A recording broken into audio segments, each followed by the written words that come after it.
Hello kids, today I will explain you the opposite words. So don't waste the time, let's start the topic. Click on the subscribe button. Let's start.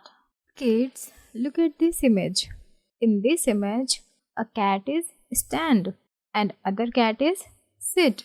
So the opposite word of stand is sit. Stand, sit.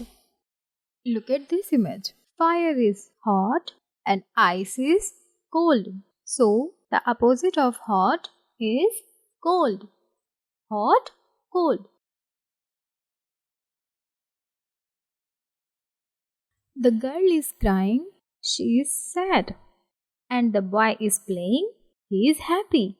The opposite word of sad is happy. Sad, happy. Monkey turn on the light and other off. Opposite of on is off. On, off. In this image, a teddy bear is big and other teddy bear is small. So the opposite of big is small. Big, small. The lady is old and the girl is young.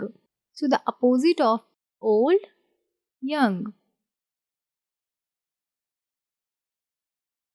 Please like, share and subscribe.